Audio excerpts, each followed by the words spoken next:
I kind of went back to being proud of my authentic self and not hiding behind trying to be professional. Or so I did my own self and role reflection around how can I bring more of my authentic self into the workplace, and it's been an ongoing work, I suppose, as I go along. And now much more, I think now that I'm in my late 40s, I'm certainly more comfortable in my own skin and very happy to celebrate me.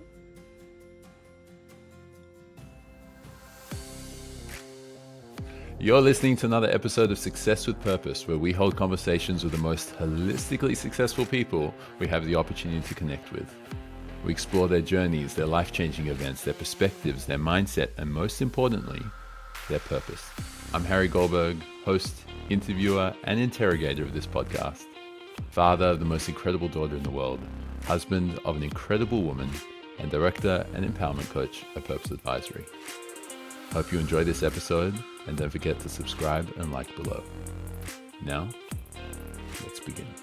Sarit, I've really been looking forward to this conversation. You're one of my key mentors in coaching career, and I can't wait to share your journey and life lessons with our listeners. Now, for a very brief background of your career, you finished uni in the late 90s, worked in corporate for a while, into management roles, and then made the decisive switch into coaching. First as an in-house coach for 8 years, then as an executive coach and facilitator at TranExec, Thrive Partners, leadership space, and for some of your own clients as well.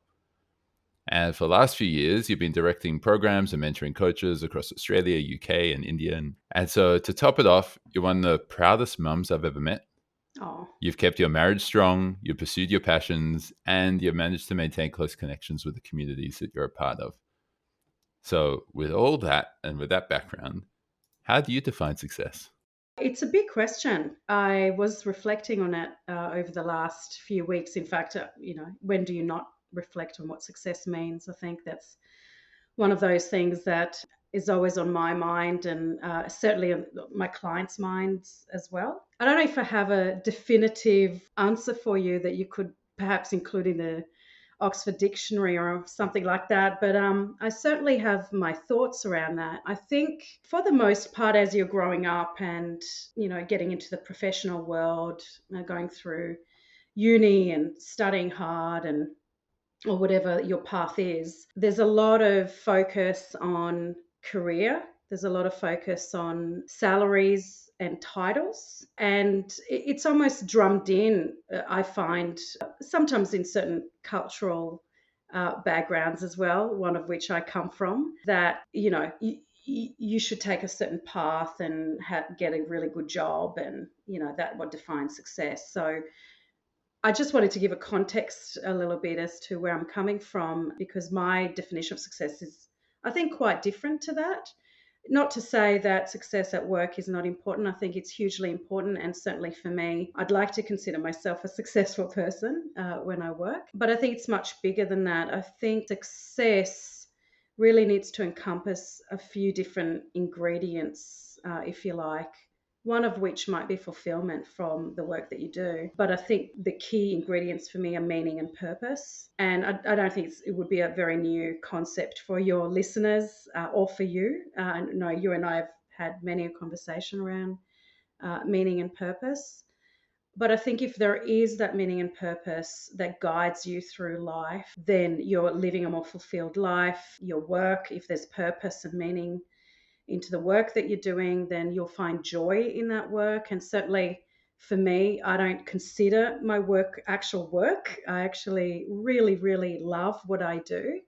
And for me, it's just a part of the joy that I get from things that I do that, celebrate my own strengths, passions, interests. It's something that I wake up in the morning and I look forward to. So for me, that's the definition of success, is looking forward to what you're doing and enjoying it. And if one of the bonuses is that you receive some income from that and it helps you support your family, then that's amazing. But it's not the motivator for me. You said that part right towards the end of the looking forward to what you're doing and enjoying it. And so, how, if the people are listening are going, yeah, that's great, I'd love to be able to do that, and one which hopefully also allows me to provide for my family and for all my other pursuits. How will I find out what I really want to do and knowing that it's something that I'm going to enjoy as well? How do I define that? Another good question. Surprise, surprise. I don't think there's, again, one answer to that. I think for some people, it might be trial and error. I fell into coaching. It was so spontaneous for me. I didn't even know it was a profession. And so sometimes you don't know what you don't know until you discover it. So I think to a certain extent, it's trial and error. It's trying a few different things and starting to identify what are the elements of this role that I'm really enjoying and what elements I enjoy less. I think another part to it is talking to a lot of people and just finding out, asking really good questions, just like you're asking me today, around, what is it that you enjoy about your role and what have you tried and what's out there? Just giving it a go and having those conversations can be really, really useful. And then looking at yourself, doing a bit of what I like to call an internal audit, which is, thinking about, what are some things that bring me joy? What's the root of those things? Is it community? Is it generosity? Is it being active and wanting to be outdoors? Is it being with other people and being really sociable? And taking some time to identify those things that you really enjoy, as well as really thinking about your values and really identifying what some of those values are. All of those things will inform what sort of, not necessarily the label of the role, but what sort of role you might enjoy. So, whether it's a role that encompasses working in a team, is it a role that is more autonomous, working at home? Is it a role that requires you to look through heaps of data and make some really amazing conclusions out of it, or experiment with certain things? Or is it more of a role which requires you to share big ideas? And so I think taking time to identify those areas within yourself through an internal audit, and then speaking to people and trying a few things until you find the thing. And I love that. I love everything which you just shared about it as well, especially this part which seems to be pretty consistent is don't put yourself in a box and don't allow others to put you in that box either. You don't need to finish university and then find a job and then continue to pursue the next role, next role, next role, and eventually get to senior management or CEO or whatever. And then there you go, you've achieved success because now you have lots of money and a nice house, a nice car, or whatever, right? It's just keep exploring and keep doing new things and keep trying new things. Exactly. Has that been how you've lived your whole life? Have I lived my whole life like that? Maybe. I think there were some roles that I sort of fell into. And there were some things that I was very purposeful about, that I knew, okay, this is what I want to do. I guess maybe earlier part of my life, the things that I chose to do, whether it was at work or outside of work, were more spontaneous and, more experimentation involved. Sometimes it might have been more motivated by income at the time, where you're establishing yourself in a big city or whatever, and you just look for those roles that might be able to support that. And as I grew older and maybe more wiser, I was more purposeful about what it is that I wanted to do. I actually got to know myself a little bit better. I knew exactly the type of things that I enjoyed doing. And I definitely was very motivated to create my own opportunities. So, from that perspective, I think I was quite purposeful in identifying what it was that I wanted to do. And once I found my calling, then, that was it. I just went for it and didn't stop. So, yeah, when I found the right thing, I was very purposeful about it. Yeah, okay. And so you kind of just kept exploring, pursuing what you wanted, chatting to people, trying to find out what might be that one thing or the main thing, which at least you're in this phase of your life. And then as soon as you found it, you just became really purposeful, really energetic about pursuing it. Exactly. Well summed up. So then what has been your journey? You can start wherever you like. You can start childhood, you could start university, school, start of your career. What's been the journey of Sarit up to this point? I am actually a country girl, really, from a very young age. So I grew up actually in a kibbutz, which is a socialist community in Israel. And so, and the reason why that's important is that it certainly has coloured some of the decisions that are made later on in life. Moved and immigrated to Australia in my teenage years. That was with the whole family. And at that point, as you can imagine, at that age, it's quite a tough transition to make. Didn't know the language, and the culture was very different for me. And I felt for quite a while, I felt very out of sorts.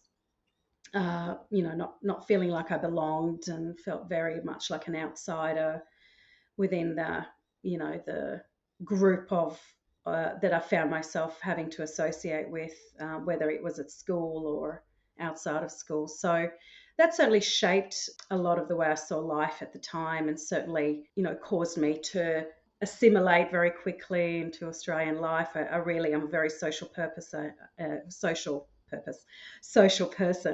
and I did need the people around me, and to create really supportive relationships. So I found that assimilating quickly was really important for me. And so that led to me learning English very quickly, losing the Israeli accent, and also, just morphing and changing to be able to belong to a group, which I think is a very much a human need, is to belong to the tribe, right? If we go back to cavemen days. I think in that process, there was certainly a bit of maybe a loss of identity, something that I managed to re-establish later on in life. But at that stage, I very much swung the pendulum one way. Pretty much enjoyed high school. I did quite well. Uni was an international business degree. Really enjoyed that. That was all in Adelaide, and had the fortune of going and studying overseas in Indonesia as well, with my course, which I really, really enjoyed. That was a wonderful experience for me to learn about another culture and understand another culture, and just immerse myself there. The move to Sydney happened in 2000, and I found myself a job very quickly at BT Financial Group. And that's where the whole, I guess, the conflict in values between the kibbutz girl, socialist, very much around equality, and then going into a finance-based organization, investment and managed funds. And he was part of a bank as well, Westpac. So very much had to kind of search within myself and understand how I can align my values. And I think when I was talking about purpose before, it's very easy to look at your values and say, well, actually, they don't really align with this organization. I come from a kibbutz, and here I am working for a bank, and how do they meet in the middle? But through a lot of self-reflection, I actually managed to re-narrate that story into one where actually the work that I was doing was very much community-based, which is very much aligned to my values and where I grew up. So I think there's a lesson in that as well, that you can find that place for yourself that does align with your values and your purpose. But I digress. I guess it was there where coaching came to me. So I was actually coached by a wonderful coach, and I then discovered that she was actually doing what I really want to do in life. And at that point, I had my two girls, and I was ready for a change. I was in leadership for a long time, and kind of took a bit of a step back to be able to be at home with the girls. And so I felt at that point that I was ready to do something else, but I didn't know what that was. And I just knew I wanted to contribute to people's lives. And so when I had that first coaching session, it just changed my world completely. And I was recommended a course, and the rest is history. I just knew it was my calling from the moment I sat there on the first day, and realized that that's what I want to do for the rest of my life. And so and before we even continue with the rest of that story of your coaching journey, it's a really interesting point which you raised, is you were making particular decisions at the time while you were a mum with your two girls who were young and at home, and you kind of wanted to take a bit of a backseat. You're still in leadership roles, and you're still in management and taking action and kind of pursuing your career. But it sounds like it always felt a little bit more challenging to move forward and to do what you really wanted to do in career while you're a mum of two girls who are at home, and I know that both you and your husband take responsibility at home, but I also know that you're such a proud mama bear. So how did you balance those two?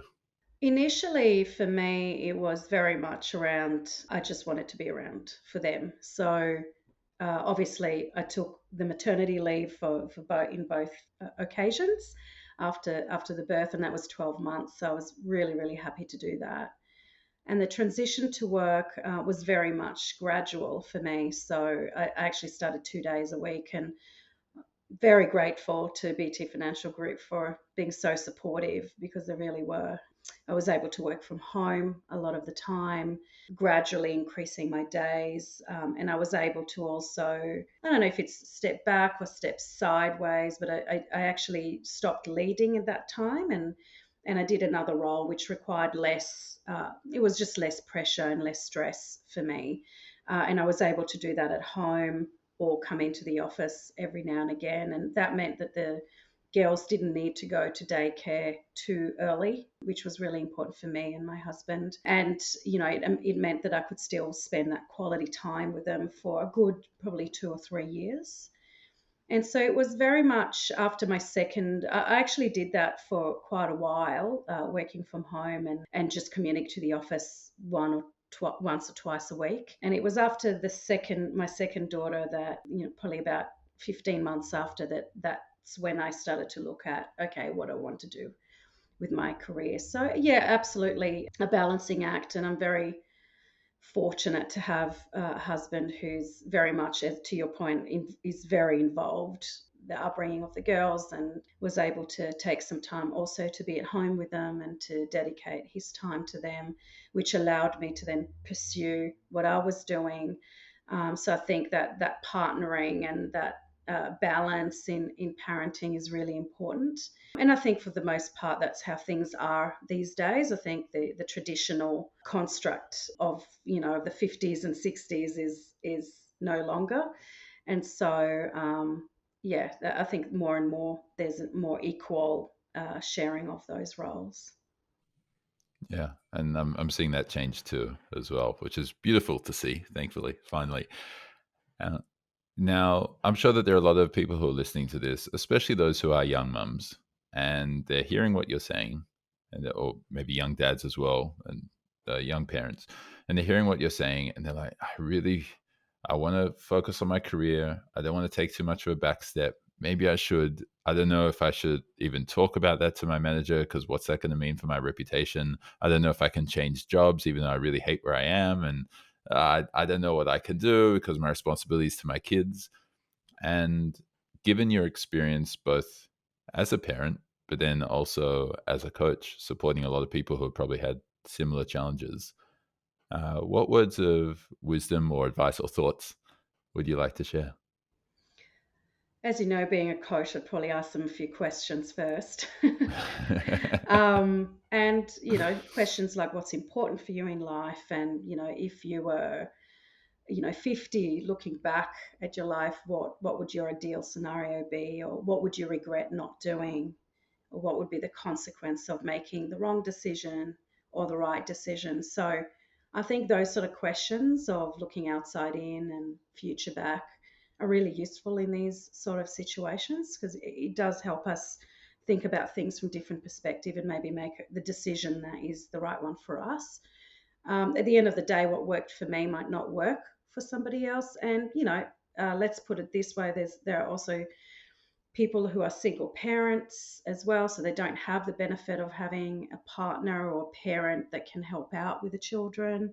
For me and Stuart, whilst we were sharing the roles, we didn't have parents in Sydney, so there was no other family to help us out with the kids, and so that was quite taxing. So everyone's situation is very different. What I would say is you don't get the time back with your children. So, and that time does fly by, and seeing them grow up is such a joyful experience. It's so important to be able to dedicate some time to that. when you follow your passion in terms of work, things happen. Some wonderful things happen, and I think being honest and authentic in what you need. I think especially in hope I'm not sort of speaking out of turn, but I think especially women have a hard time at asking for what they need at work. I think there's certainly more chutzpah for men who ask for a salary raise or better working conditions. I think women are still a little bit afraid of asking for those things. But actually, when you have a really good conversation and you're able to share your aspirations and your goals, and you're able to connect with your leader in a thoughtful way, then that conversation can happen, and it can happen in a way that's beneficial for everybody, not just for yourself. And I guess the idea is how do you make it a case that would benefit the organization and yourself when you ask for that help. And if you can think about it from that perspective, it might actually work. You never know if you don't ask. Yeah, and that's a good point, right? It's you've always got to be able to pursue the opportunities, or at least try and create opportunities for yourself. Because if you don't try and create it, who's going to create it for you? Absolutely. And and that's a and that's also a really powerful message as well. Just even even putting the gender differences aside, just being more agreeable is always going to hold you back in your career and probably every part of your life in different ways, right? Yes. And so just to that point, because I know this is an area of your expertise, the there's a lot of talk about leadership and how to be a better leader and how to manage your team and how to lead your team and your staff. There's not as much talk out there about how to manage your leader. And what made me think of this is just what you said before about how you can create those conversations with your leader to be more authentic and to be more genuine and to create more opportunities and work together. So, how can someone, even if they become pretty good at managing down to their staff, how can someone learn to be better at managing up in a way that's not just like the old school, that's your boss, you do what they say, or you try and kind of manipulate them, but to actually build a more wholesome connection at work? Absolutely. I love this question. And I do get it a lot. A lot of my clients come in for sessions around how do I have a better relationship with my leader, or how can I manage up better? And again, of course, I ask a lot of questions. One of the I think maybe biggest assumptions that people make is that the leader needs to know everything about them, and it's up to their leader to make sure that there's a good relationship, and it's up to, and to a certain extent I get why that is. Your leader is, that's their role, right? The expectation is that they will find out about your motivations, and the expectation is that they will look after you, and the expectation is that they will challenge you and give you direction. And at the same time, I also put the ownership on the person being led, that, your leader is not a mind reader. The more you can share with them what your aspirations are, how you like to work, what motivates you, the more you volunteer that information, the easier you make their job. And what leader doesn't want their job to be easier and less stressful? I always say, if you can make your leader look successful by the work that you are doing and you are in their corner, it's I love the term, the law of reciprocity, right? I do the right thing by you, and you will do the right thing by me. I think it's really important to come towards someone, and if that means establishing a trusting relationship, being open and honest, sharing a little bit about yourself outside of work as well, not too much, just enough. Um, Sharing some other things that might find that you have something in common that you can talk about on a personal level. The more you're able to do that with your leader, the more influence you will have with that leader. And influence is a very powerful thing. If we can assume that my leader is in my corner and wants to, and they can assume that I'm in their corner, then there's a trusting relationship. And from that trusting relationship, we can then have really, really open conversations and both express our needs and our requirements to have a fulfilling life. And so I really encourage people to just have the conversation and take the time to get to know your leader just as much as you take the time to share about yourself so they can get to know you. Yeah, and that's well said. I like that because people are often they go to work and they've got these masks on. Like, don't look at the real me. You need to see what I think you need to see.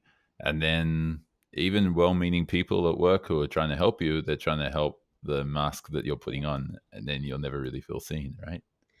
I thought you might have talked about literally COVID masks, but yes, yes, absolutely. I've seen that many times, whether it's leaders or the people, that facade. I see a lot of people over conforming or swing the pendulum too far to try to fit into the organizational culture. And my view on it is, yes, you need to fit into the organizational culture. Of course, there's an element of that. There are procedures and policies and a certain professionalism standard that we need to adhere to. And at the same time, if we don't bring our authentic self into the workplace, then it's very difficult for people to get to know us, and it's very difficult for us to get to know them. And the key is the balance between the two. How much do I bring of myself, and how much do I bring of, the role that I occupy, or the people that are surrounding me, to create that sweet spot in the middle, which is kind of the just enough space. It's something that I heard from Hilary Armstrong, who was my instructor for coaching, and she talked about conforming just enough, and I really love that concept.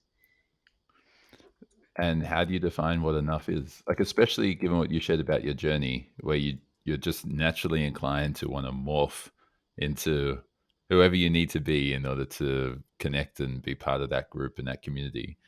How do you know how much of your authentic self to bring versus how much of yourself you should just kind of adjust and adapt for those circumstances?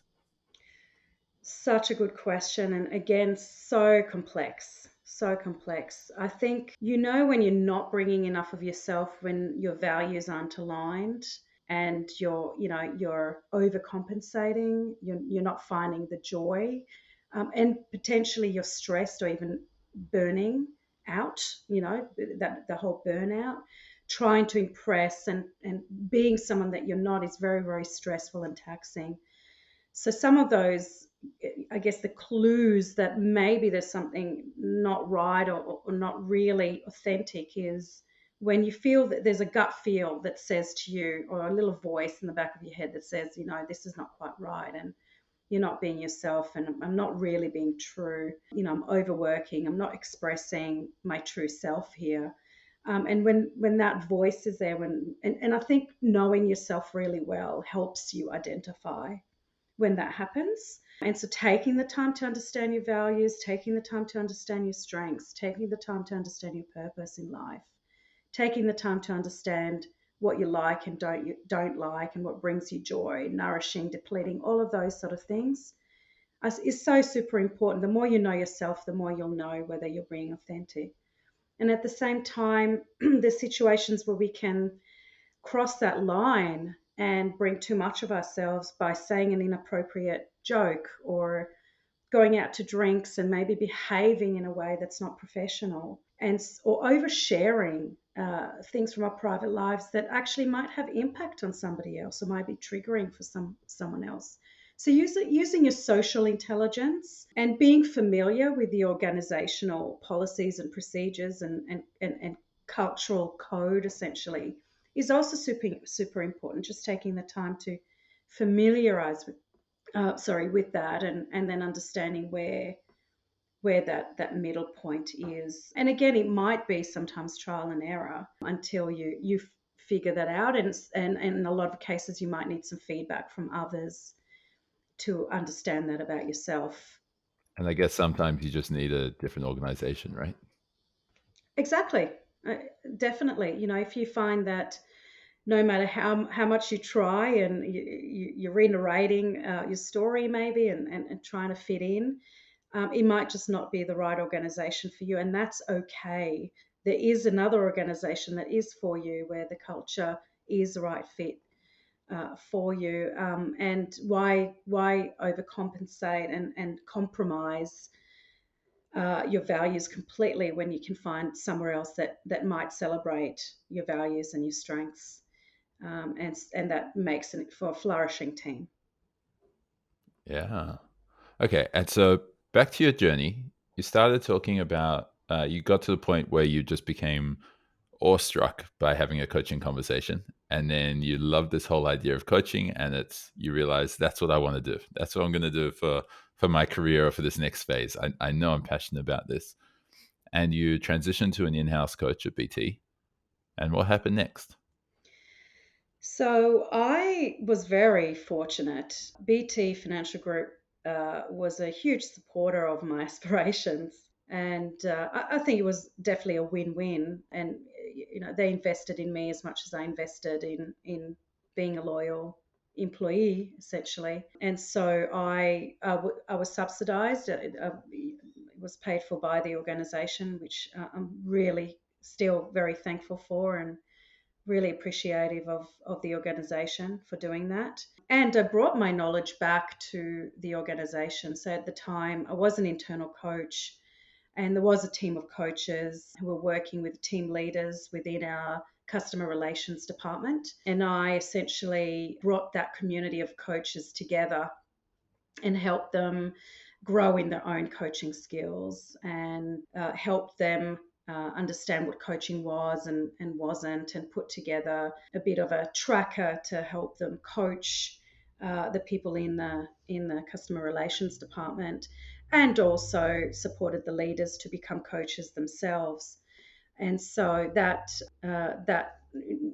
bringing in that knowledge base was really useful for the organization as well, and was useful for me as well, because I could practice, and I ended up coaching quite a few people within the organization, even outside of the department, who just heard that I was there and approached me to coach them. And so that really helped me practice quite a lot, and get into the coaching, I guess, immerse myself in coaching, and become more comfortable with it, probably sooner than otherwise. And then what happened? So you did that for a few years? I did that for a few years. So I was probably, I mean, I worked for BT for 13 years, so I was there for quite a while. I was an employee and then a leader for quite a long time, and then became an internal coach probably around 2010. And it was probably 2013 that I was approached by a wonderful woman who's still someone who I really admire and consider a friend and a leader. And her name's Karen Barker. And she is the CEO and founder of TranExec Leadership Development. She and I actually met at a coaching course, and we ended up having to coach each other post course, and I coached her. And I think she saw a bit of potential, I suppose, at that point. And so she approached me and asked me if I would come and work with her. She was on the precipice of growing her organization. She's had it for quite a few years at that stage. And one of her big clients was engaging her in quite a lot of work, and she needed some help. So she asked if I was interested. And actually, at the time, it was a little bit soon for me. My youngest was quite young, and I was very risk averse at the time as well. I needed my stability and my superannuation, my sick leave, my annual leave. So I was a little bit hesitant at the time, although the idea was really attractive to me. And I guess that's the whole balance point. Do I pursue this? Do I stay in what seems to be a more safe option, or do I take a risk and go somewhere else and see what waits? And so it took me a couple of months to really think about it. And Karen was very patient, and I'm very grateful for that. And in 2014, I started working with Karen at TranExec. So that was, again, one of the best decisions that I've made. I really flourished in that organization. I was hugely challenged. It's where my facilitation skills have really ramped up. There was no hiding, because I was just there having to facilitate. So I had to learn very quickly and soon helped to grow the business by bringing in more coaches and becoming the head of coaching at TranExec for a few years. And that saw me travel the world. We worked in India, as you mentioned, and the UK, Hong Kong as well. And so there was a very exciting time there where I was jet setting around the world and around the country, certainly traveling a lot and doing work that I loved. I will also add that it was quite high pressure from a travel perspective and having the children at home and not having other family in Sydney and having to try to find care for them when both my husband and I were busy. So, if I was away, and he might have been away as well, he's a very talented musician and he was traveling also overseas and around the country. So there were times when we were both away and we had to find a solution for that. So it was definitely a balancing act at that point, but certainly a very exciting time in my life. And I'm really happy to say that I'm still very much associated with TranExec. Okay, and so you went through this journey and you started working in a bunch of other places as well, also, or coaching at a few other places, and facilitating conversations and development courses and the like. And so you've probably coached tens of thousands of clients by now, or at least tens of thousands of hours worth. And you've done a whole bunch of education for yourself, but then also guiding and teaching other coaches. How would you define your style of coaching, or at least what it's morphed into so far? My style of coaching, I definitely would say it's very organic. I'm one of those people that I have no expectations of what the client is going to bring forward.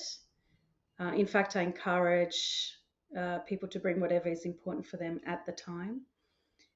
So very much following my clients' agendas and being at their service in wherever they need me to meet them. That's definitely my style. I think I'm very warm and build trust very quickly, and so and I'll bring a model or two when if there's a need for it. But certainly it's just a conversation, and it's a conversation where I help my clients explore and identify what it is that's going to work for them.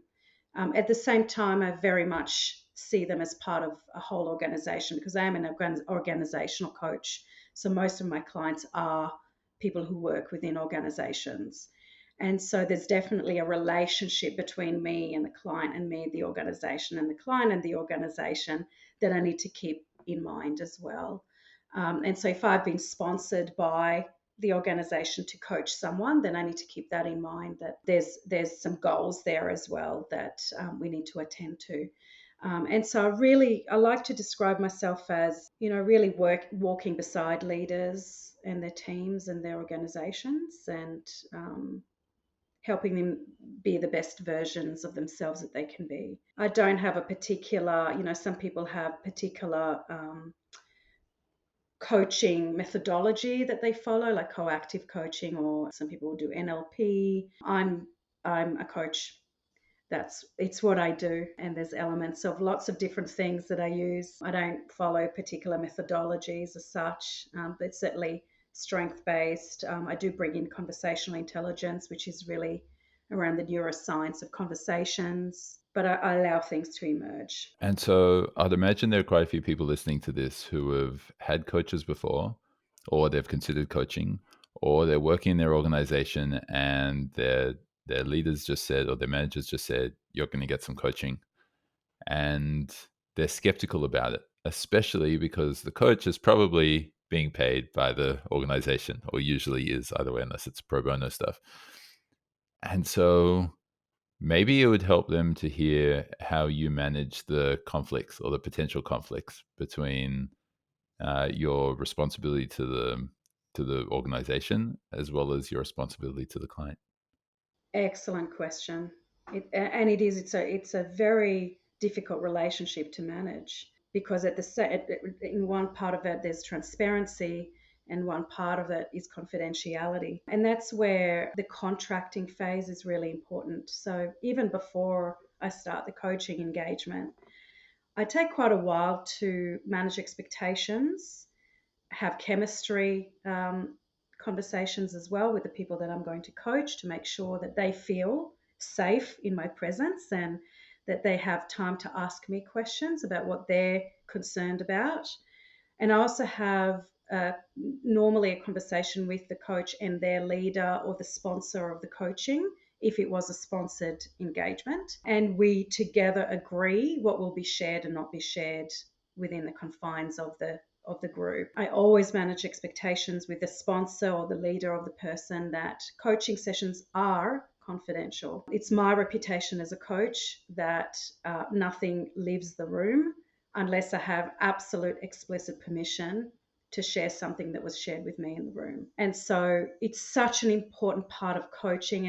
And I think most coaches will do that, but I do think that people who are not necessarily trained as coaches, but just sort of fall into coaching, don't necessarily understand that part of the coaching interaction, which is where the trust is actually established. It's established through that contracting phase of, and I recontract and recontract as we go along as well.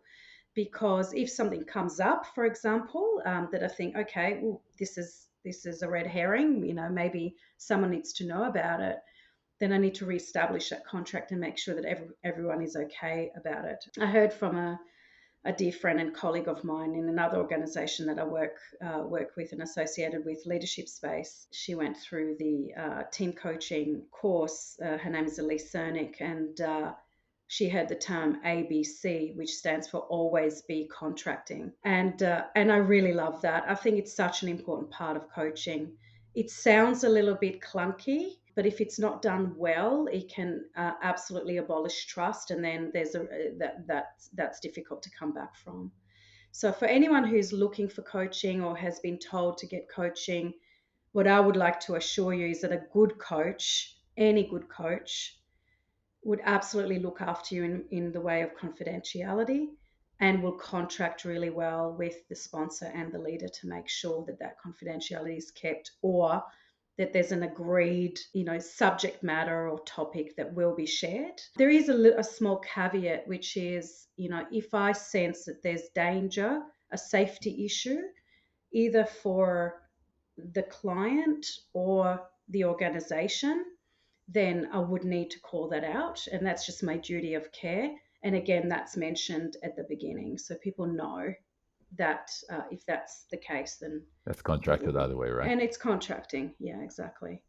And so, in all these experiences, especially towards your style of coaching, what have been some of the key lessons you've learned about yourself through coaching others? Oh, you always do, don't you? That's the that's the thing. I think actually part of my job is self-reflection and self-growth. That's in order to be a good coach, you need to be able to grow yourself and actually receive coaching and another form of help, which is supervision, which is a reflective practice, not supervision as someone supervising me to do the work, but actual reflective practice. And so I certainly learned a number of things. One was the realization of the over assimilation back when I was a teenager, and the fact that it was actually quite funny. I was working at Westpac, and apart from my values not really aligning, I was kind of considered like the hippie in the organization, and I ended up calling myself a corporate hippie at the time. I kind of went back to being proud of my authentic self and not hiding behind trying to be professional. Or so I did my own self and role reflection around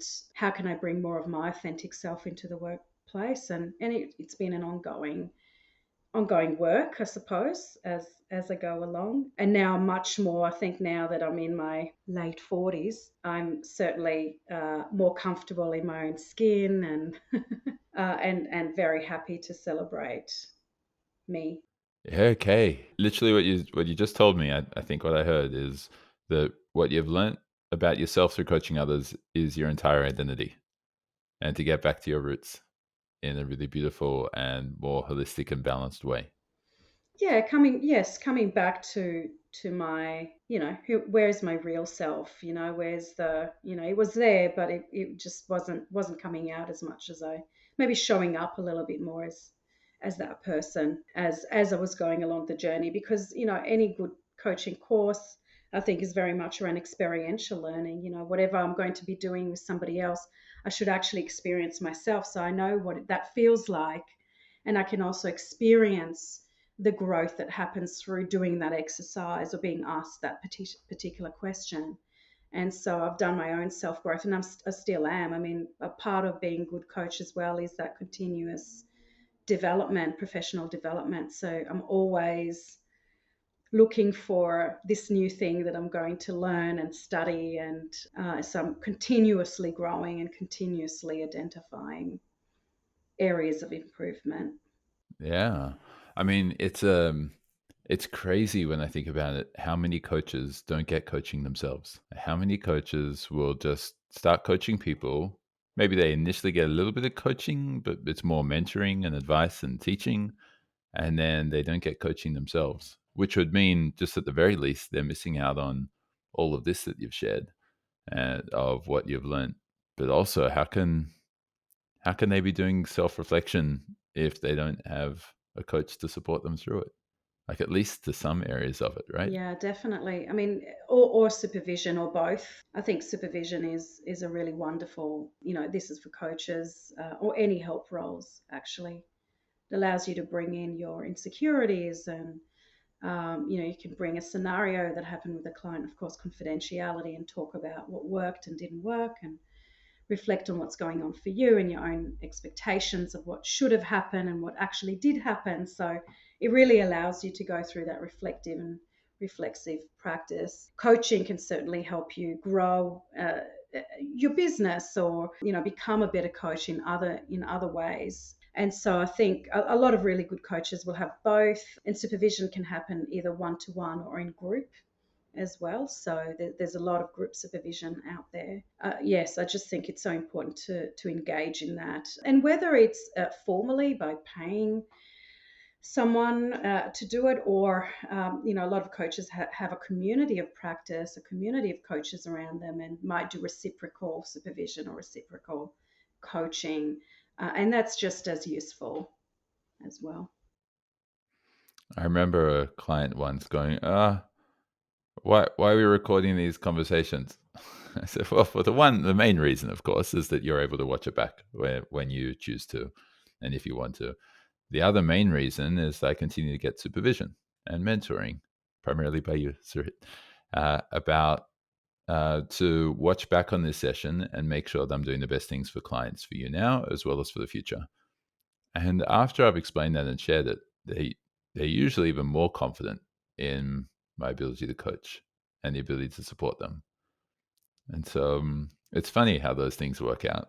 I continuously had this thought in the back of my mind going, oh, if I'm recording it or if I'm telling them I'm going to be sharing it, and then they're not going to be as open, but actually open them up even more, which is really beautiful. I think it also makes you human.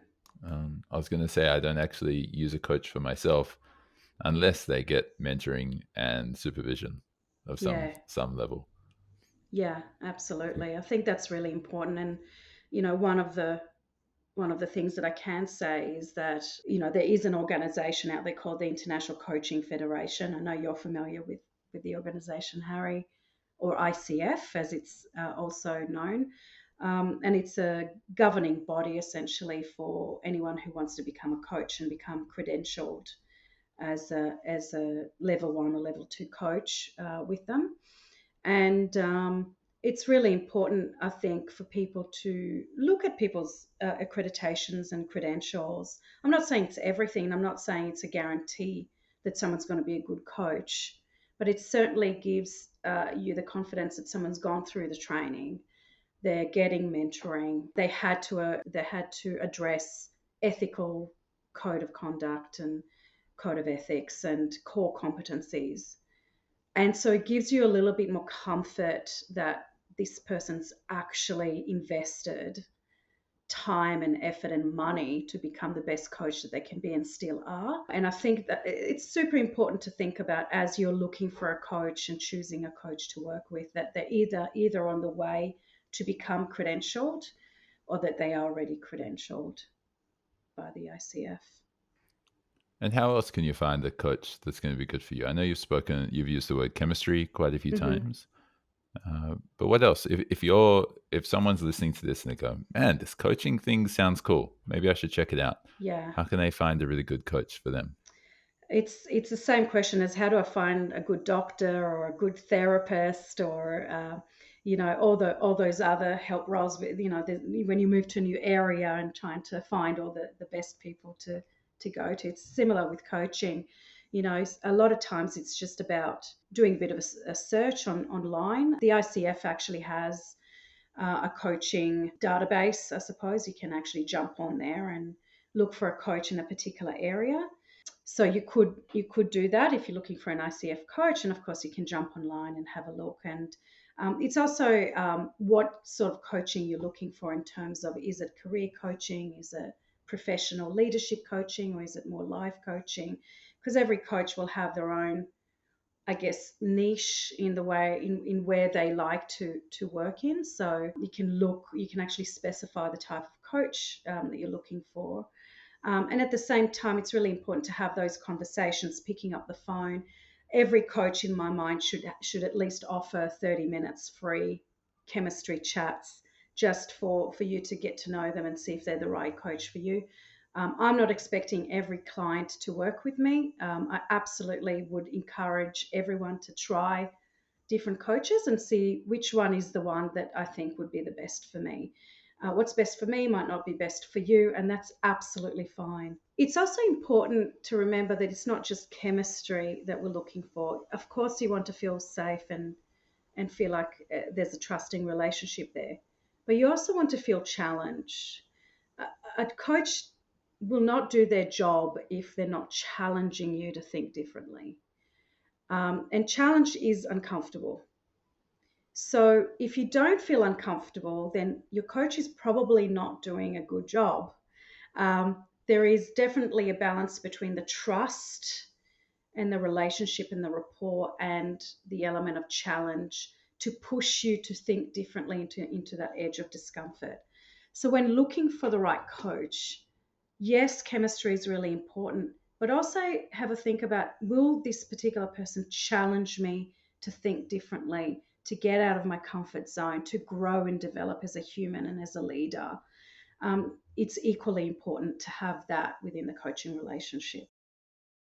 And so maybe then this is a good time for this question. Is that if someone's listening and they're thinking coaching's fluffy, it's silly, it's not for me, right? The opposite of the last question. What would you like to share with them?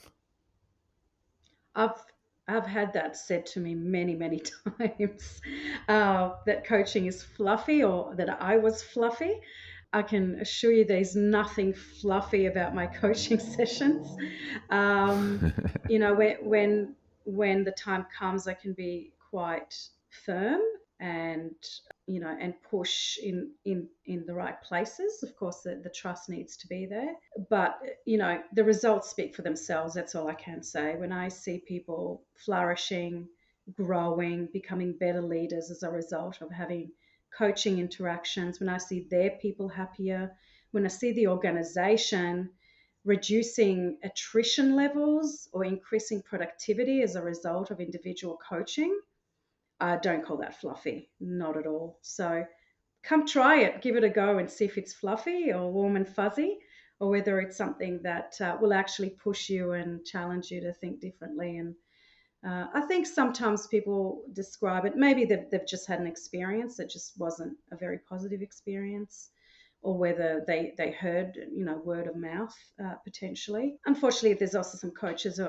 are not very well trained, and then they call themselves coaches, and then of course that's what people think coaching is, and it's not a regulated profession, unfortunately. So anyone can really put coach on their business card and they'll there'll be nothing wrong with that, apart from ethically, I think. But certainly would give it a try. And again, as I mentioned, any coach should be able to give someone a bit of a trial session just to see if it's something that would work for you. And again, coaching is not for everyone. I'm not, there's different types of help, and a lot of people want things to be told to them rather than find the answer within themselves. And, that's okay too.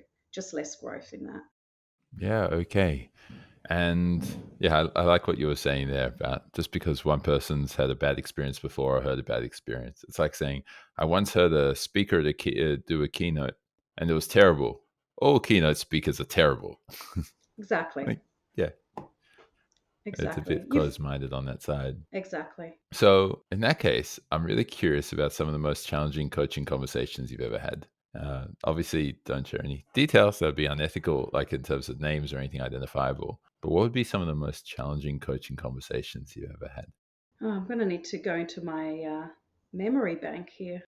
I don't know. It's an interesting question because challenging can be a really good thing. I actually like a good challenge. So I'm not sure if that's what you mean, or whether you mean, coaching sessions where maybe the coachee, I guess one scenario that I can share, not necessarily a particular client, but just sort of in general, is when a coachee doesn't actually want to be there. They've been told they needed coaching, but they show up, but they actually don't want to be coached, and so there's a lack of trust in the process, and potentially a resentment around that. In my early days, that happens sometimes, and it's difficult to coach someone who doesn't want to be coached. Obviously, it's the same as anything else. If I don't want to be there, I'm not going to show up fully into the coaching conversation. And so, I would challenge around, well, what made you come into the session today?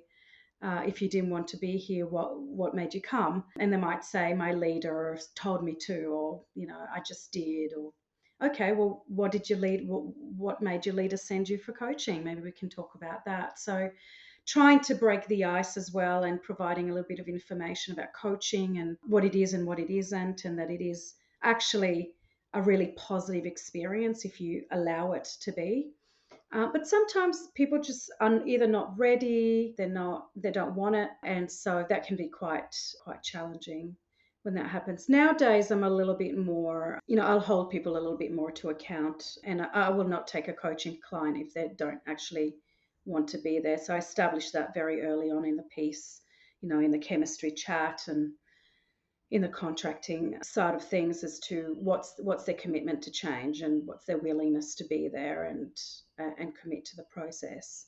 And if there's a lack of commitment, then I might question whether we should continue with the coaching. Another challenging scenario that I've been caught up in, sort of unbeknownst to me at the time, was when I was requested to coach someone. It was actually a performance management issue, and it was a bit of a tick the box, oh, we gave you a coach and now we can let you go sort of thing. And so again, I will not engage in performance management. I think that's a leader's job. I will engage if there are performance issues, but the leader wants to see the person grow and develop through the coaching, and they're willing to give them that space to do so, then 100% I'll be there and show up. But if it's a tick the box, performance management, we're giving you a coach, then I'll recommend someone else, but I will not do it. Yeah, cool. I think the important message there, which I'm hearing you share, is that you got to learn where your boundaries are and decide on the people that you want to work with, regardless of your role, whether it's in career or if you're running your own business, whatever. When you're making the decision to spend time and energy and resources into something that you're choosing to be passionate about or really choosing to focus on, then you get to choose which clients you work with or which organization you work in or what type of conversations you want to have with your colleagues. You get to have that decision, right? Absolutely. And that's where I'm at today. I mean, I feel so fortunate. We're talking about success earlier on, and I feel very successful in what I do, because not just that I work and do something that I love, like coaching and facilitating. I also do it with people that I really love as well, with clients who I really admire. One of the organizations I talked about, TranExec, before, which I love and adore, and the other organization that I'm associated with is Leadership Space, and we work in the social purpose sector. So it's really around purpose-led organizations. And so, if my first calling is coaching and facilitation, my second calling is the for-purpose sector. I just absolutely love it. And so for me, it's just so wonderful to be able to not just do something that I love, but do it with people that I love to do it with. I just feel so grateful that I'm in this point of my life where I can actually do that, enjoy it, contribute to society in a really meaningful way, I think, really aligned with my values. And a bit of a bonus on the side that it does bring in a bit of money for the family too. So I consider myself very fortunate. Would you have been able to do this throughout most of your career? Like if you had your current mindset now and you rewind 10, 15, maybe even 20 years ago, and you go back to the decisions you were making then, would you would you still have the I don't know, the flexibility or the freedom to be able to do what you're saying that you're doing now back then? Or did you kind of have to go through the hard yard, do the hard yards, go through the hard years in order to get here? Bit of both, I think. I certainly think that the journey that I went on it was there for a reason. Whether it was the hard yards, or I'd like to call it exploration or experimentation, I don't think I would have had the maturity and the wisdom back then that I have now. I think all of that accumulated experience and wisdom through the years, the immigration, as hard as it was, having children, working in different places, moving from interstate, traveling, relationships, all of those things have brought me to where I am today. I think if I was a coach back then, I'm not sure. I'm not sure if I was wise enough back then to do what I do now. I really don't. And so I think things happened as they happened. I think that's what brought me here.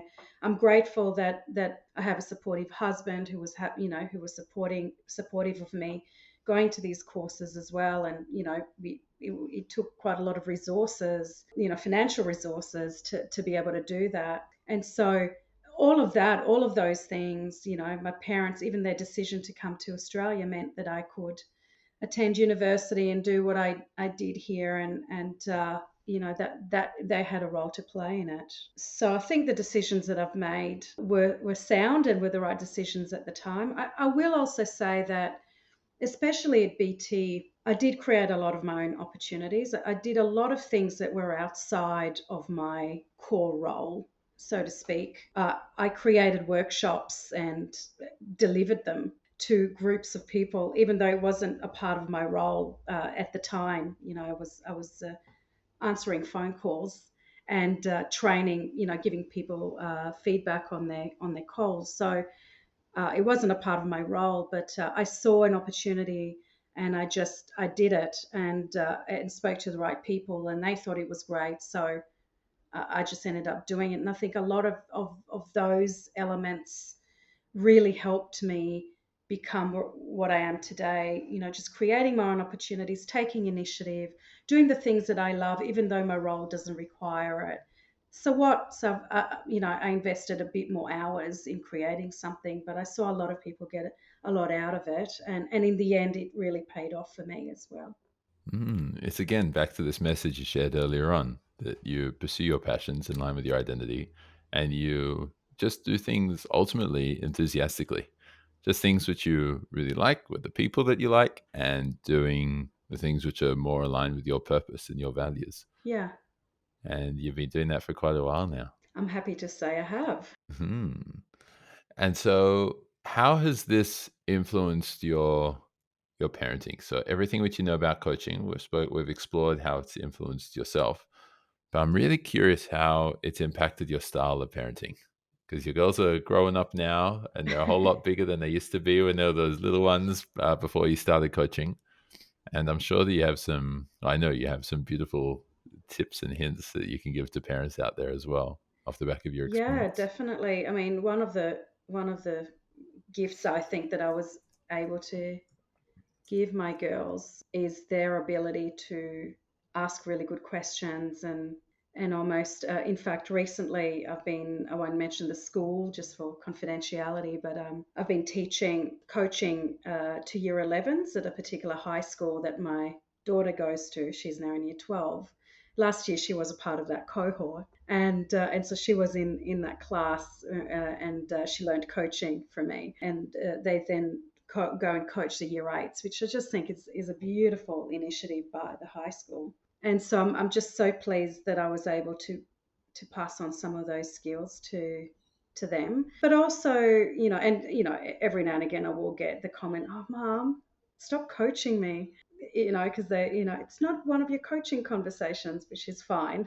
um, but just in asking them questions and challenging their thinking has been, really useful for them. I've been able to help them with some social issues or schoolwork. I know for my eldest, even understanding about the brain, doing a bit of brain science with her was really useful for her a few times.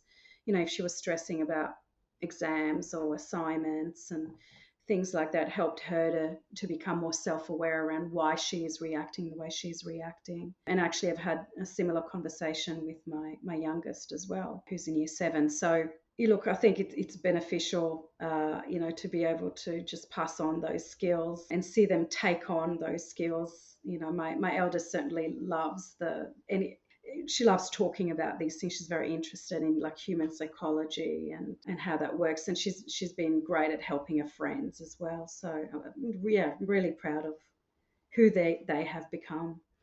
So I actually remember a particular moment with my youngest. She loved dressing herself as they do at 3 or 4 or whatever age it was, and it was every day.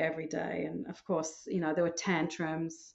She used to go to her wardrobe, open it up, and she was so confused and just threw things on the floor and just couldn't choose, but really wanted to dress herself. So I couldn't sort of give her anything. And so I could tell that she really wanted that autonomy of making her own decisions, but she also needed some boundaries and some direction in terms of what choices she could make.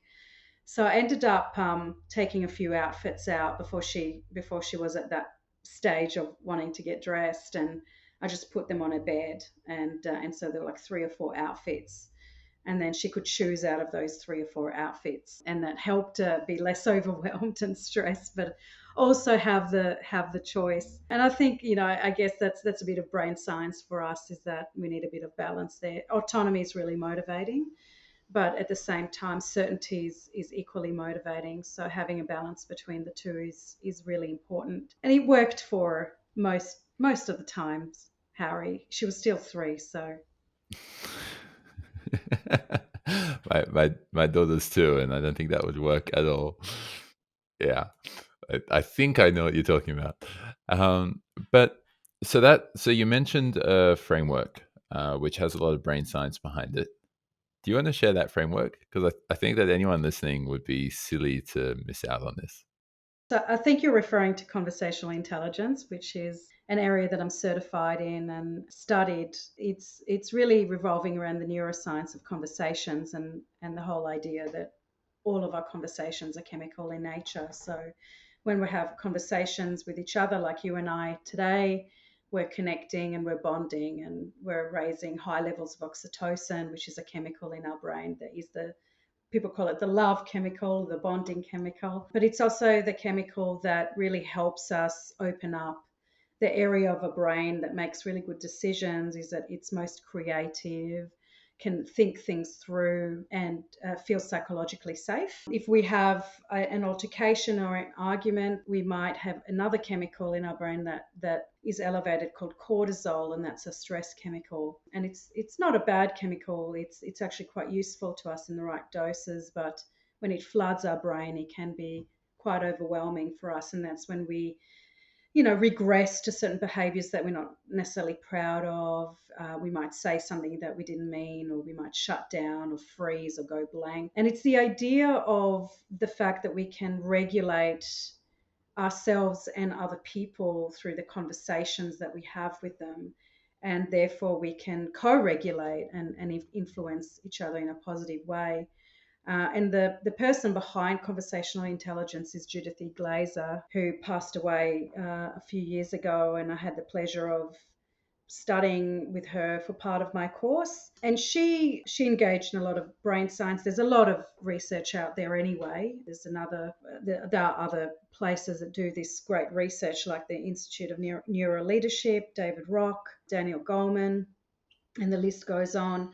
What I love about Judith works is her great tools. She's created some really fantastic and very useful tools and user friendly tools to be able to explain that. And I use it a lot actually in my coaching. It comes up quite often because often people come to me because they're having difficult conversations coming up, or they're having a difficult relationship with their leader or with a colleague or with a direct report, and they need a bit of help with that. And there's one of the tools that I absolutely love, which is the conversational intelligence dashboard. And it's really simple, and just so useful for reflection. And it just shows us how we show up in conversations when we are in a I-centric protect mode, which is where there are high levels of cortisol, or when we are in a we-centric partner role, where there are high levels of oxytocin. And the difference in how we show up starts from resistor and goes all the way to experimenter and co-creator. And of course, I wouldn't want to be co-creative and partnering with people, knowing that we will be more productive and we'll have more fun and we'll have better conversations. So I just help people identify where they come into conversations, how they show up, what are some of the behaviors that fall out of that are depleting the conversation, what behaviors would nourish the conversation. And so there's a lot of reflection work that comes along with that. But I just love that idea that we can co-regulate the chemicals in our brain, and by that be able to connect and create something really brilliant together if we allow the space for that. I love this model. Of course, we've spoken about it at length. I'd be really curious to hear your application of this model to the example you gave before of your daughter when she was 3 or 4 years old, unable to choose clothes and just really struggling. That was actually, I might go back to David Rock's work, which is the SCARF model. It's also based on neuroscience. Judith has also created a similar model called Forces. The SCARF model, it's simple and so user friendly. Again, I love simple tools. I think simpler the better.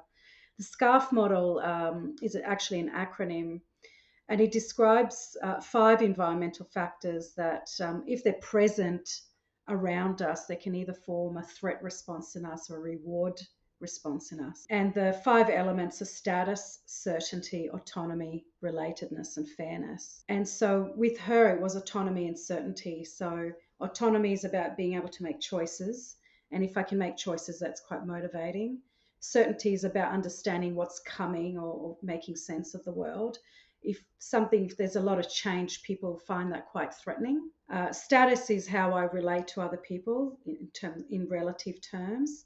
And so, when I get feedback and it's constructive, or maybe I perceive it as negative feedback, then that will lower my status. And when I receive positive feedback, that will increase my status. So, and then the other elements of relatedness, which is about the relationship, and fairness, which is the difference between an unfair and fair situation. So what I managed to elevate for her in terms of a reward response was autonomy and certainty at the time, and probably an element of status as well. So it's a model that I also use quite a lot, and I show it to quite a lot of leaders, because for them, they can then pull on the right levers in order to either lift up motivation or reduce that sense of threat for their people when there's threat present. And so it's just useful to know that that's how our brain works, and knowledge is power, right? If I know that everyone around me is walking around always scanning below the surface, then I know that there's an influence there for me as a leader. And I'd imagine this would have been so different if because obviously, I mean, your daughter didn't care too much about wearing the same clothes as someone else or looking like someone else, right? There was no relatedness. And she didn't care much about fairness, as like, oh, I don't have the same number of clothes as my sister or blah, blah, blah, whatever it is. You were, because if those were the challenges, then I guess you wouldn't have cared so much about the certainty and autonomy. You were just focused on relatedness and fairness, right? Exactly. It was obvious to me that, at that age, and with your beautiful one, that she's asserting her independence now. It's that, we're walking now, we can talk, we can now assert what it is that we like and don't like, and we want to make that heard. And so at that age, independence is really important. And so she was asserting her independence by choosing her own clothes, but also she was overwhelmed by the choice. So it was, how do I give her that ability to make choices within a more confined container, so it won't be so overwhelming, and give a certainty that, okay, here are a number of clothes that you can choose from. And so absolutely, and we'll all react to all five of these elements, but some of us find two or three of them more important than others. And so it's really important, especially for leaders, get to know your team, see what it is that motivates them. If it's certainty, then what do you need to do to elevate the certainty? Maybe you need to give them a date by which when they need to deliver something, or maybe you need to give them a little bit more autonomy to make decisions. Maybe you just need to spend more time with them because it's important for them to say hello to you in the morning. I remember one of my first leadership roles at BT, I had two team members. One of them didn't want to speak to me too much unless it was absolutely, necessary. And so we agreed that only on Thursdays will I come and ask him how he's going, unless there was, an exceptional circumstance.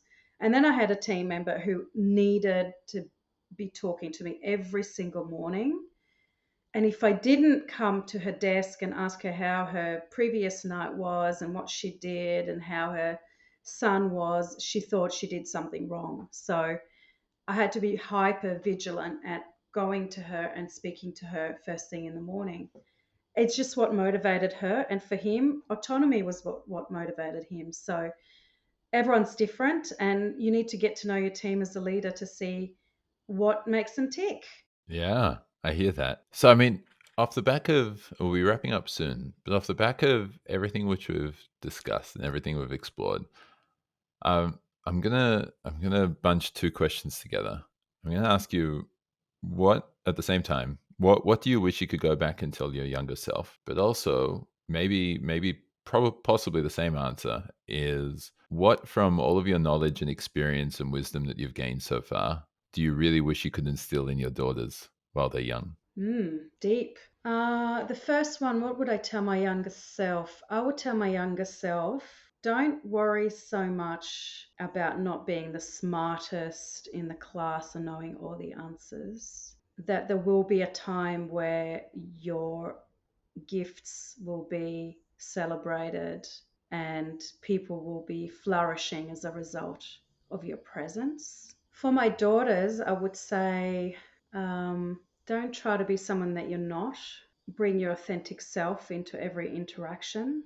Just listen to your gut feel when you know something isn't right, or there's this little voice that's trying to tell you something. Listen to it, because your intuition will probably, for the most part, be right. And I will also tell them that there's love and help and support whenever they need it. All they need to do is ask. Beautiful. And even if it's not you that they're going to be asking, it's there's always going to be help and support whenever it's needed. I'm really big on, it takes a village. And I actually actively encourage my daughters to find other adults that they can confide in and talk to, because there might be some things that they don't want me to know about, or that bother them. And I don't want them to feel like they don't have anyone else to talk to. So I have two very close friends who the girls know, if they need to speak to anybody, whether I'm maybe away, or or maybe they just don't want to tell me something, that they can go to them, and that gives me great comfort. And I think that's really important. you can't be everything to your child. You can be there for your child whenever they need you, but you can't be everything. So I'm very much a believer in that. I'll have to remember that. I haven't had that inkling just yet, but then again, there's only two. So that's something I'll still need to learn, right? Maybe. So just just to wrap up, I'll give a little bit of a brief rundown of everything which we've discussed, or the key points from what we've discussed, and then that'll give you an opportunity to correct any of the messages which I might have slightly incorrect, or also to add to anything which I might miss, or highlight something which you feel is really important. And so when I was asking you how you define success, you said it's not just career success. It's finding fulfillment through the meaning and purpose that guides you through life. So it's not something like work for you isn't actual work, or at least not anymore. You've found your strengths and your passions and your interests, and you're pursuing it. And ultimately, the success for you, which you feel like you're meeting probably most of the time now, is that you're looking forward to what you're doing and you're enjoying it. And so when I asked you how are people supposed to do that, you said, well, it's trial and error. It's is often the best way to find it. Talk to a lot of people, see what else you can do. Don't stay in the same box that your parents or your community or society or your employer is telling you to stay in. Find it for yourself. Step out. Explore elsewhere. Do an internal audit. Find new things. And then a core point which you brought up at least 4 or 5 times was create your own opportunities. Don't just wait for what's there and for what you can hope is going to happen. Do things that people aren't expecting, that are beyond your role, that you really enjoy or that you think that you might enjoy. And so it was a very big shift to you from being literally growing up in a country environment where it was kind of a socialist community, to going into a bank, corporate Australia, in a big city. It's a very big difference. And you lost a lot of your identity when you moved across to Australia in the first place, even though one would think that Adelaide was a easier transition to Sydney than going straight to Sydney, right? No. And but you morphed, you adapted, but you lost your identity through it, which you eventually refound. A lot of it you refound and re-identified with as a result of your journey to becoming a great coach. You ultimately just coached yourself and got a lot of coaching as well through it. And so when I asked you about what your purpose is, the closest you got to it was you just want to really be contributing to people's lives, your family, your marriage with Stuart, your clients, your employers, your colleagues, everyone. You just really focus on making sure that you're contributing to people's lives. And so it's not up to other people around you to learn who you are and then act the right way. It's up to you to express to them how you wish for them to communicate with you, and volunteer your information, right? Make your leader's job easier, make your staff's job easier, make your spouse's job easier, make it easier for your kids as well to know what's going to be happening. Just you got to be able to trust relationships and allow for conversations. Just have the conversation, whoever it is in your life, especially if it's in your career and your personal life. Just make sure that you have that conversation. And so then you got to learn how to bring your authentic self and adapt. And the main thing you said to that, which you said a couple other times as well, is you've got to look at those clues and signals, which are mainly your gut feel, and know your values. Don't overcompensate. Don't get stressed and burnt out. You just got to trust your gut and use your social intelligence and use the wisdom that you're gaining over the years, and know that you're going to continue gaining it, right? And so you became this coach. It kind of just happened for you, and you pursued it passionately, and eventually you joined TranExec, and you came up with this style of coaching, which I really love. I love your style of coaching, which is why you're my mentor, one of my mentors for coaching. And it's just this really organic, conversationalist approach. And you said it yourself that you don't have expectations of what the client's going to bring forward. It's you just bring they're going to bring whatever's most important at the time, and you build this trust and this rapport so quickly that they end up trusting you. And you don't rely too heavily on models. Like, you have them in the back of your mind, and you mentioned conversational intelligence and SCARF, and there are a couple others I know you use as well. But you use them more so for you to have perspective and to garner more empathy on an intellectual basis too. to understand what's happening for them at that time and then what they actually need. And I think you said, I'm not sure if I'm quoting you correctly, but that you're walking beside leaders, teams, and organizations or companies so that they can be the best they can be. So the company can be the best it can be, the leaders and the teams, and so everyone can really be the best that they can be. And so you mentioned briefly as well about how to find a good coach. And you said just make sure that they've got some sort of accreditation or they're pursuing it, that they've addressed ethical aspects, and try out a few coaches. Find someone for your niche, look for the chemistry. Just make sure that you also feel challenged and that you feel comfortable with being challenged, or you feel comfortable with someone challenging you to force you to feel uncomfortable, right? And we mentioned, we discussed about parenting and coaching, and ultimately you approach parenting as a coach the same way you seem to approach everywhere else as a coach. And that's just, once again, to inspire others and communicate and connect with others and help them be the best that they can possibly be, right? Even when your kids sometimes say, Mom, don't coach me. I'm not one of your clients. Stop doing it. And then you gave these two really beautiful messages at the end of, firstly, don't worry about being the smartest in the class, knowing all the answers. Your gifts are going to be celebrated. People are going to be flourishing as a result of you being there. And secondly, don't try and be someone that you're not. Just bring your authentic self, listen to your gut, and know that there's always support for you when you need it. Is there anything which I missed? Anything which I need to correct? And is there anything which you want to add? No, I think you did a great job of summarizing it all. I'm very impressed. I will add, though, in terms of the messages for my daughters, seeing that you mirrored it back to me, you've been a very great and grand witness to what I was saying, is also create your own opportunities. I think that's certainly, I do think that's one key element that got me where I am today. And I hope that they learn from that as well, to create their own opportunities and not wait for somebody else to give it to them, but try something and see if it works and experiment a little bit. So I'll add that to my messages. I love it. Thank you so much for being part of this conversation, Sarit. I'm really looking forward to sharing it with the world and for the listeners to really be able to gain at least some of the wisdom which you have to share. Thanks, Harry. I feel very privileged to be on your show, and I'm really looking forward to listening back on it and maybe learning a little bit from myself and from you. Always just brilliant chatting to you. It's always fun for me too. Thank you. Thanks. I hope you enjoyed this episode of Success with Purpose, and I also hope that you feel capable to apply some of the perspectives and learnings from this episode in your own life. If you enjoyed this conversation, be sure to like and subscribe below. And until next time, live with purpose.